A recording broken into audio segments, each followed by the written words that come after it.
He was the figurehead. He was number 8. Solid, consistent, steady Troy. A no-nonsense, no BS guy. Let's just go out and play football and win. Long ago, the land of Troy was the perfect place to grow up.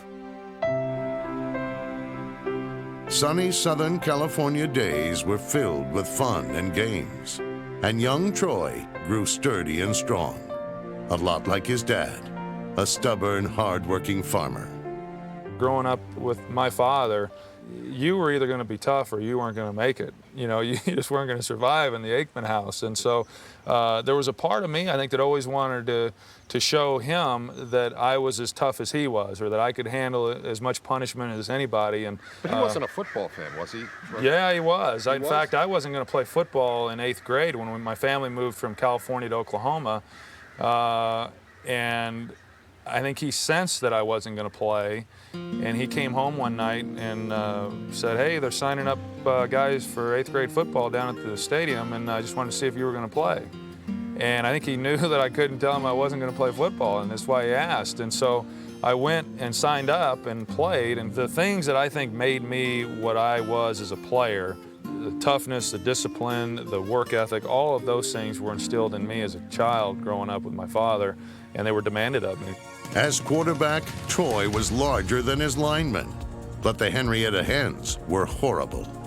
A lost season at Oklahoma followed. Then he transferred to UCLA and became the #1 pick in the NFL draft. His rookie season was a nightmare. He was 0-11 as a starter. The Cowboys were beaten up, but Kenneth Aikman's boy never quit.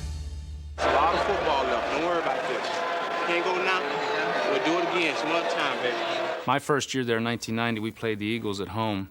They sacked Troy 11 times. Blasted from behind. Oh, merciful heaven. Setting up, but he's sacked again. They've got him. It wasn't just, pulling the guy down. It was Jerome, and it was Reggie, and it was Seth, and it was Clyde, and it was one right after another, and they were big-time hits. I feel like a point judge. 7, 8, 9, and out. And we lost 24-0. It wasn't that close. But every time he got up and walked back to the huddle, the guys on the field and the people on the bench on both sides knew that this guy was tough. You know, a lot of people would look at you and look at your career and say, well, geez, here's a guy that came in, was a leader, confident right from the start. But was there ever a point when you said, geez, I don't know whether I'm going to cut it here? I never went through a period of saying, boy, I just don't think I can play at this level. I went through periods of saying, I just don't know how long it's going to take before I can play at the level that I know I'm capable of. I thought it could take me, 6 years before I ever even got comfortable with things, but I never doubted that at some point it would happen. It's a big night, guys. Let's start fast and let's compete. 60 minutes. Let's go win on 3. 1, 2, 3, win! Aikman became the ultimate ringmaster, bombing away to the playmaker Michael Irvin, loosening up defenses for the game-breaker Emmitt Smith. It's a supersonic laser blast from Aikman to Irvin for a touchdown. With Captain Comeback himself on hand, Dallas's new star shined bright in the NFC Championship game, making all the plays, especially in crunch time. Aikman and his young Cowboys were going to the big show. From 1-15 in '89 to the Super Bowl, 4 years. That's unbelievable. Do you remember your feelings in that first Super Bowl? I couldn't get my breathing down to normal, and we went in the huddle, and I could hardly call the plays. I was having a hard time catching my breath, and the first pass that I threw was a 3rd down pass to Michael, and he was on a little simple corner route. I threw it about 20 yards over his head, and I was thinking, holy cow, this is going to be, I got to get out of this somehow, and fortunately the game kind of slowed down. And Aikman got hot, completing 22 of 30, with 4 touchdown passes in one of the finest Super Bowl performances ever. Troy Aikman's the MVP. Dallas, your Cowboys are the champions. 4 years earlier, we were the worst team in football. 4 years later, we're winning the world championship, and we're on top of the world in pro football. It was a great time for all of us. Despite winning 6 division titles, 3 Super Bowls, and the most games in a single decade by any quarterback ever, there were whispers. Where was the free spirit, reckless abandon of Steve Young? Dan Marino's gaudy stats and records? Or the heroics and comeback magic of John Elway? Some said that anyone could have quarterbacked that team, and Dallas won because of the system, their big line, or Urban and Smith. In truth, it indeed was Aikman who was the taken-for-granted very heart of the team. He's the most accurate thrower I think that's ever played the position. When he was right, when he was hot, he was as good as I've ever seen. He was the catalyst. He was the leader, no question about it. When you look at what happened to him over the years and how many times he really got leveled, he was a guy who played game after game in as much pain as any quarterback of his day. I think there was fire. I think there's fire in his eyes and there was fire in his heart.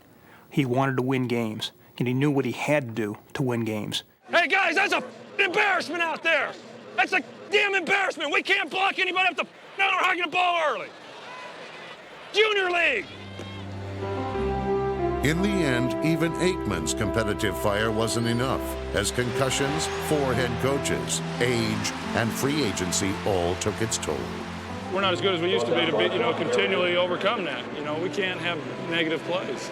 What happened, towards the end of my career was it becomes a very tormented, 16, 17 weeks when you expect so much that you don't get enough satisfaction from the wins to take the place of the defeats. Looking at your retirement, we were looking at that one like for an hour or so.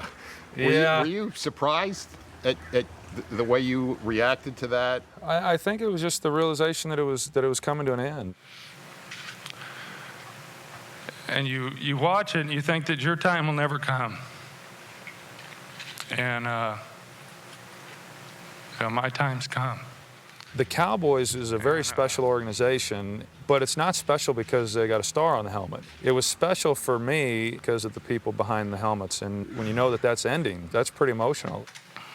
Today I announced my retirement from the National Football League and the Dallas Cowboys. And it was 12 of the best years of my life.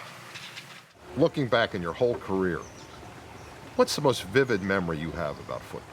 It isn't a particular play. It wasn't when I was younger. It was the first Super Bowl. High formation this time. I threw a touchdown pass to Alvin Harper to pretty much seal the game. We knew we were going to win the game at that point. Touchdown, Cowboys! I had never raised the number. I'd never done this at any point in my career. It's the only time in my career that I ever gave the number 1 signal when I was running down to congratulate Alvin. Then I came over to the sidelines. The look on everybody's faces, the celebration, to me is really what captures my imagination whenever I think of my entire athletic career, because to me it defines what my whole career was about, and it defines what hopefully I represented as a player, in that it was always about the team being successful, and that picture captures a team that was successful.